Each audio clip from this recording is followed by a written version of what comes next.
you like working at the Chronicle? It's fun. I've always liked the Chronicle. I grew up reading the Chronicle as a kid, and I've always been a big sports fan, and I like reading the sports page. So it's good. I mean, obviously, our future's kind of up in the air, so it's kind of a weird time, but I do enjoy it. You Bay Area native? Yeah, I grew up in Hayward. I went to high school in San Mateo. I went to college at Cal Berkeley. So pretty much a Bay Area guy my whole life. Did you major in journalism?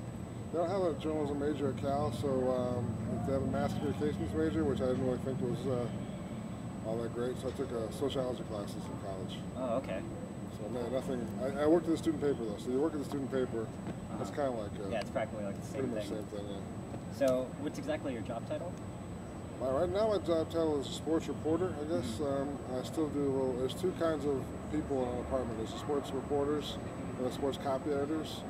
And so for the most part of the 5 years I've been here, well, the first 4 years I was the copy editor mostly. I wrote a little on the side. But copy editor, I come in like today, I'm a copy editor. I come in at 3 o'clock and you sort through all the wires like AP, Associated Press, and New York Times, and you find out, and you have to look at the ESPN, and find out what events are worth getting the paper the next day, plan out the section where things are going to be, photos, and you kind of prepare for any kind of breaking news. So it's just kind of, and once the stories come in from your staff writers, you edit them for like grammar mistakes or factual mistakes, write the headline, and make sure it's the right size. So it's just kind of like behind the scenes kind of guy, basically. Yeah, that sounds cool though.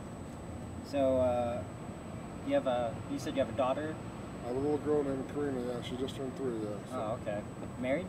Yeah, I'm married, yeah. Oh, okay. So sounds good. it's a big week for me. I got Valentine's Day today, and I got my wife's birthday is next Friday, so I got a lot going on. That is a lot. So, let's get on to the job then. Okay. Why journalism? It just kind of happened. I went to school, and again, I grew up reading the sports page, and they happened to have an ad in the Daily Californian, the student paper, saying we need some help, looking for people who want to write sports. So I went down to the office. Actually, the day before my first day of class, I went to the Daily Cal, and I hit it off with the sports editors there and the other guys there. And, kind of on-the-job training, and it was fun. I mean, I like talking to people, and I like sports. I like writing. So it just kind of clicked, and so I pretty much spent a lot more time at the student paper than I did on campus my 4 years at Cal. So, what do you think about the way journalism is going right now? It's a big question mark. I mean, obviously, I think it's in trouble. there's no one under 30 who reads a newspaper. So anytime someone dies, we lose a reader. We only get them back when someone's born. So it's just a slowly dying industry. Obviously, we're trying to get on the internet, but it's just the major struggle so far is determining how you're going to get people to pay for stuff online. Like some papers have tried, like New York Times tried for a while to get people to pay. Yeah. It didn't work. They pretty much discarded that system. But people would rather go somewhere else online to read free stuff than pay for something they actually want to read. Yeah, because like when I'm reading like ESPN.com, and then it's like they have a really great headline. It's like, oh, Hollinger's top 5 picks for trades, and then I'm like, oh, click it, and then it's like, oh, Insider. I didn't see the little logo. I'm just like, it kind of turns you away, right? Yeah, so you wanted to read it, but then like, oh, for $5 a month, I want to read it. Probably not. Yeah. I mean, so that's the huge problem we're facing as an industry. No one really has an answer how we're gonna. I think someone told me actually. I guess Macintosh, Apple's come out with a little handheld thing. Yeah. Where there might be a way you actually can read it. Look at an actual newspaper on this thing and actually turn the pages. Yeah. That might be a possible solution to give people the feeling of reading the paper, but still be electronic. But I don't know how that will work. I mean, I guess you have to subscribe. So it's a lot of question marks. So do you think it's going to hit you pretty hard, or is it going to? It already has. We lost the paper. I'd say in the last 2 years, we've had about 200 people. I wouldn't say laid off, but they were. Given buyouts, like you give them the option to leave, and so we've lost 200 people in the last couple of years.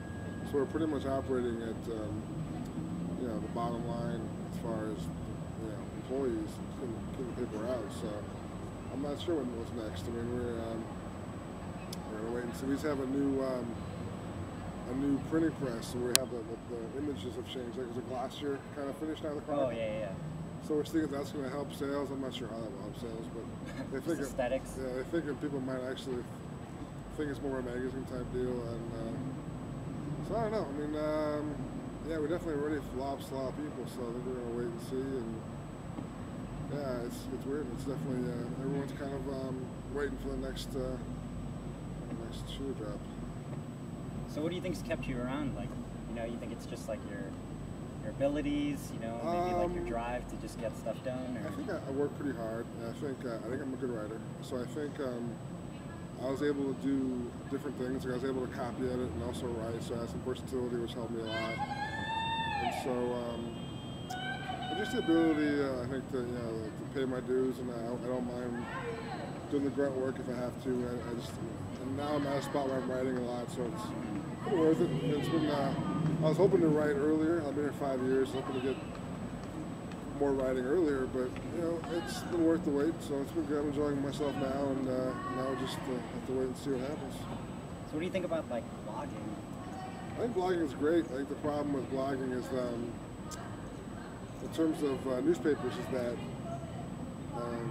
obviously bloggers want to get their things up as soon as possible, make it fresh, and get and kind of be cool. But with newspapers, there's always that checks and balances, like fact checking and stuff. So you ideally want to give people time to fact check and read the blog before it goes up. You don't want to just have anything on the top of my head go on the Chronicle blog, because they may not be what they want. So that's another issue we have. But I think blogging is great, and obviously I think it's got a place. I'm just not sure how it's going to help us. Because there's so many blogs already on the internet. Yeah. I'm not sure no one wants to go to the Chronicle and read a blog, but maybe. Yeah. So, what do you think the world would be like if we didn't have newspapers? Again, I'm probably the wrong guy to ask, because I grew up reading them. I love them. I love actually reading an actual paper, like my coffee in the morning, and just how I grew up. But like most people today, or most young people today, do it every day. They have no idea what actual paper feels like, or it's not even part of their lives at all. So I mean, obviously they're doing great without one. So I guess I would figure it out. But it'd be really weird for me. Obviously, I think it's a great thing. I like reading the news that way and catching up and feeling informed. But obviously a lot of people do without it. So I'm definitely in the minority, I think. I mean, I sound like an older. I'm 40.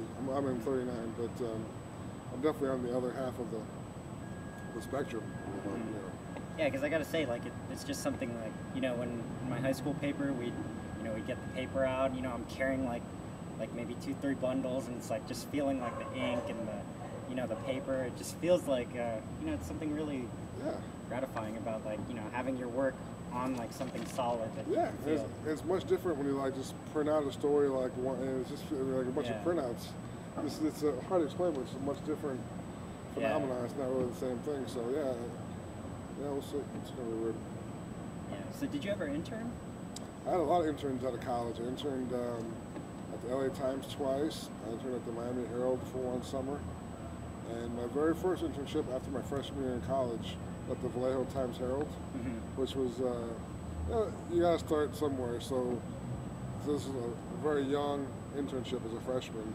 I pretty much went to Vallejo every day, like in the 100-degree heat, and typed in horse racing agate, on the entries for the county fair. And so it wasn't really sports writing, but it was, it was a job, and it was good to get my feet wet. And that was my first actual internship. So. That sounds good. So let's get on to the fun stuff. So. All right, fun stuff.